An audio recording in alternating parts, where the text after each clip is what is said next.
कागजों की कैद में बस नाम रह जाएंगे, वो जो हमारे थे सिर्फ दावे में रह जाएंगे। कागजों की कैद में बस नाम रह जाएंगे, वो जो हमारे थे सिर्फ दावे में रह जाएंगे।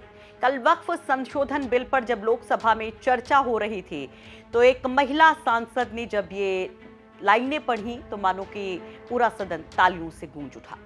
ये महिला सांसद समाजवादी पार्टी की मुस्लिम महिला सांसद, जो बिल्कुल साधारण सी दिखती हैं, लेकिन जब भी वो बोलती हैं तो वो सोशल मीडिया पर वायरल हो जाता है, तमाम चर्चाएं शुरू हो जाती हैं। इकरा हसन की हम बात कर रहे हैं, जो अपनी हाजिर जवाबी और प्रेजेंस ऑफ माइंड के लिए जानी जाती हैं। फर्राटेदार अंग्रेजी बोलती हैं और जब उर्दू बोलने पर आती हैं तो भी लोगों का दिल जीत लेती हैं। कल जब सदन में वक्फ संशोधन बिल पर चर्चा हो रही थी तो समाजवादी पार्टी की कैराना से सांसद इकरा हसन को भी बोलने का मौका मिला। इकरा हसन जब उठती हैं तो शुरुआत में ही मानो वो समा बांध देती हैं और सबसे बड़ी बात, पॉलिटिकली बीजेपी को मानो पूरी तरीके से सदन में लपेट देती है।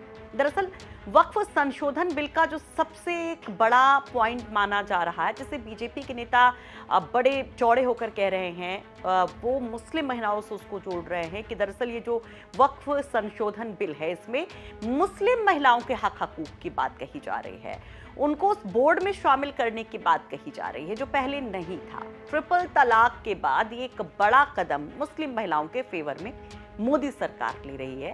ये तमाम दावे बीजेपी की तरफ से किए जा रहे हैं और इन्हीं दावों पर इकरा हसन ने बड़ा बयान दिया। वो एक महिला का जिक्र करती हुई कहती हैं कि महिलाओं के मन में इस संशोधन बिल को लेकर खौफ है। वो कई और बातें कह जाती हैं और सदन में जब बोलती हैं तो अपने दिल का दर्द भी बयां कर जाती हैं। जरा देखिए क्या कहती हैं इकरा हसन। महिलाओं का मुद्दा बार बार उठाया जा रहा है। सरकार का कहना है कि बोर्ड में मुस्लिम महिलाओं को रिप्रेजेंटेशन देंगे। इस कानून से पहले भी मुस्लिम महिलाएं बोर्ड में मेंबर रह चुकी हैं और मिनिमम 2 का प्रोविजन था, उससे ज्यादा भी हो सकती थी। सर, मैं ये कहना चाहती हूँ कि सरकार ने महिलाओं के लिए ऐसा कौन सा नया काम किया जिसका ढिंडोरा सरकार का हर सदस्य पीट रहा है। इस बात की तायीद अगर आपकी तरफ से कोई मुस्लिम महिला करती तो हम उसका यकीन भी करते, लेकिन अफसोस आपकी इतनी लंबी कतार में एक भी मुस्लिम महिला नजर नहीं आती है। सर,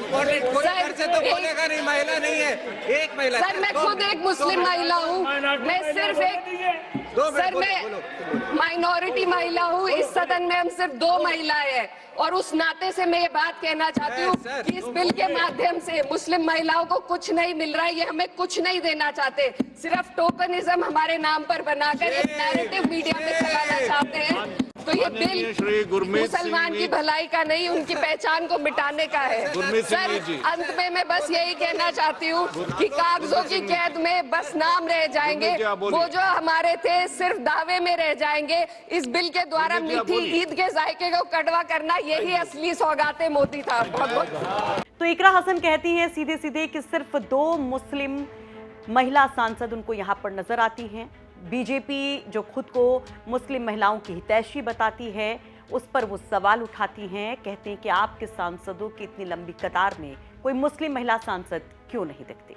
दरअसल अब दावे क्या किए जा रहे हैं इस संशोधन बिल को लेकर, जो इतना बवाल है क्यों है और बीजेपी के दावे क्यों इसे एक सकारात्मक संशोधन बिल बता रहे हैं, जरा वो भी जान लीजिए। तो आपको बता दें कि लोकसभा में कल करीब 12 घंटे से ज्यादा वक्त तक इस संशोधन बिल पर चर्चा हुई, जिसके बाद लोकसभा से ये बिल पास हो गया है। आज राज्यसभा में रखा गया है। अगर ये बिल पास होता है तो वक्फ कानून में बड़े बदलाव हो जाएंगे। क्या बदलाव होंगे, चलिए वो आपको बता देते हैं, जिसमें एक सबसे महत्वपूर्ण जो बिंदु है, मुस्लिम महिलाओं के इर्द गिर्द जो घूमता है वो भी शामिल है। वक्फ बोर्डों की संरचना में बदलाव देखने को मिलेगा। गैर मुस्लिमों को बोर्ड के सदस्यों के रूप में शामिल करना अनिवार्य हो जाएगा। ये कानून लागू होने के 6 महीने के भीतर हर वक्फ संपत्ति को केंद्रीय डेटाबेस पर रजिस्टर करवाना जरूरी हो जाएगा। हालांकि ये वक्फ ट्रिब्यूनल को कुछ परिस्थितियों में समय सीमा बढ़ाने का अधिकार देता है और विवाद की स्थिति में राज्य सरकार के अधिकारों को ये निर्धारित करने का अधिकार होगा कि संपत्ति वक्फ की है या सरकार की है। इसके पहले विधेयक में जिला कलेक्टर को निर्धारण प्राधिकारी बनाने के प्रस्ताव पर काफी विवाद देखने को मिला था। मुस्लिम संगठनों का तर्क है कि अधिकारी सरकार के पक्ष में ही निर्णय लेते हैं अक्सर, इसलिए इसमें एक पारदर्शी फैसला नहीं हो सकता।